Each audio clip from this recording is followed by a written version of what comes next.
सबसे बड़ा मुद्दा क्या है? अब आरपी सिंह, एक मिनट, आज देश का सबसे बड़ा मुद्दा क्या है बताइए? गरीबी से बाहर निकलना, उस पर कोई बात नहीं कर रहा। ठीक है, ओके। आरपी सिंह जी, उसके बाद आ रहा हूं संजीव झा, फिर आपको देता हूं अतुल भाई, उसके बाद देता हूं आरपी सिंह जी, बोलिए।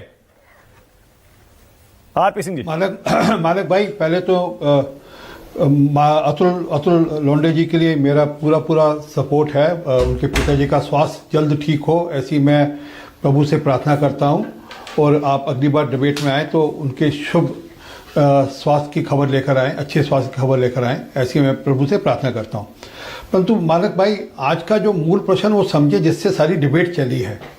और एक बात मैं डिबेट शुरू करने से पहले और बता दूँ, कल आखिरी दिन है, बिहार के 45 दिन हो जाएंगे चुनाव के। ये 45 दिन तक किसी ने कोई अपनी एप्लीकेशन, कोई अर्जी, कोई पर्चा लगाया नहीं इलेक्शन कमीशन के आगे। 45 दिन का टाइम होता है। आज 44वां दिन हो गया, कल 45वां दिन है। अपेक्षा करता हूं कि अतुल लोंडे पांडे जी अपनी बिहार की यूनिट को बोलेंगे कि वह इलेक्शन कमीशन जाकर जरा चिंता करेंगे। ये तो फिर बाद में कहेंगे नहीं, वोट चोरी हुई थी, हम तो कह रहे थे हम इलेक्शन कमीशन नहीं जाएंगे। ये ठीक नहीं है। परंतु जिस मुद्दे पर आज सारी डिबेट शुरू हुई, दिग्विजय सिंह के ट्वीट से शुरू हुई। मैं 1 मिनट के लिए ट्वीट पढ़ देता हूँ। I found this picture of Quora site, it is very impressive at what where did the grassroots Samsek of RSS and the worker of Jansang BJP for India sit on floor at the feet of leaders and become the chief minister of the state and the prime minister of the country. This is the power of the organization. ये एक part है उस tweet का, जिसमें वो बता रहे हैं कि भैया जो कार्यकर्ता का भाव रखेगा, जो पार्टी कार्यकर्ता की चिंता करेगी, वो पार्टी आगे बढ़ेगी। वो सीधा प्रश्न तो डायनेस्टी पर उठा रहे हैं। वो जो राष्ट्रीय है, जो परिवारवाद है, उस पर प्रश्न उठा रहे हैं सीधा। इसमें तो कोई शक नहीं है, इसमें कोई बात छुपी नहीं है। दूसरी बात, उसके आगे उन्होंने जब जहाँ एंड किया ट्वीट, वो बोला जय श्री राम। दूसरी बात तो विचारधारा की बात करें, जिसकी बात आनंद भाई भी कह रहे थे। वो जय श्री राम, इस ट्वीट के 2 हिस्से हैं। एक हिस्सा मैंने, दूसरा जहाँ खत्म होता है जय श्री राम है। अब वो समझना चाहिए, वो इशारा कर रहे हैं भैया आप राम को गाली निकालना बंद करो, आप सनातन को गाली निकालना बंद करो, आप भारत तेरे टुकड़े होंगे वालों के साथ खड़ा होना बंद करो। आज आपको दिग्विजय सिंह पर बड़ी हमदर्दी आ रही है आरपी सिंह जी। ये वही दिग्विजय सिंह हैं जिनको आप बोलते थे ओसामा साहब बोलते हैं। देखिए दिग्विजय जी, ओसामा साहब बोलते हैं। आजमगढ़ जाकर और दिल्ली में बाटला हाउस के जो जुड़े हुए तार थे उन लोगों को माला पहनाते हैं। आज आपको हमदर्दी हो रही है। मुझे बिल्कुल 0% हमदर्दी नहीं है दिग्विजय सिंह के साथ, सलमान खुर्शीद के साथ, राशिद अल्वी के साथ 0% या शशि थरूर के साथ 0% हमदर्दी है।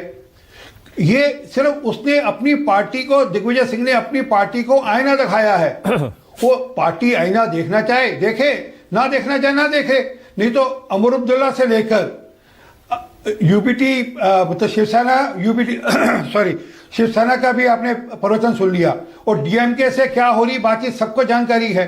देश के एक सिरे से लेकर दूसरे सिरे तक कांग्रेस की क्या दुर्दशा है वो समझ लग रही है बात लोगों को भी, और पार्टी को, पर पार्टी की लीडरशिप को नहीं समझ में आ रही। उनको लगता है नहीं। और वो जो कह रहे हैं कि हमारी रीढ़ की हड्डी वैसी की वैसी रहेगी, उस रीढ़ की हड्डी के कुछ मनके मैं बता देता हूँ। ज्योतिराज सिंधिया जी, सुनील जाखड़ जी, आरपीएन सिंह जी, जावेद शेरगिल, अनिल एंथनी, नवीन जिंदल, गुलाम नबी आजाद साहब, कैप्टन अमरिंदर सिंह जी, किरण कुमार रेड्डी साहब, जितिन शर्मा साहब, रवनीत बिट्टू जी, ऐसे उस रीढ़ की हड्डी के कई सारे मनके हैं। अब वो कितनी रीढ़ की हड्डी बचेगी नहीं बचेगी पता नहीं। वो मनकों को समझ में आने लगा कि रीढ़ की हड्डी की क्या स्थिति है। परंतु ठीक है, अगर उनको लगता है कि हमको वोट चोरी के सिर पर चुनाव जीतने, तो पहले इन्होंने राफेल में कहा था चौकीदार चोर है, तो देश ने जवाब दे दिया। वोट चोरी के बारे में इन्होंने प्रश्न उठाए थे तो बिहार की जनता ने जवाब दे दिया। आगे कुछ और करेंगे। मैं एक सेकंड मानक भाई, एक सेकंड मनरेगा में भी स्पष्ट कर दूं, वो अपनी स्कीम थी, वो अलग स्कीम थी। ये 125 दिन की अलग स्कीम है राम वाली।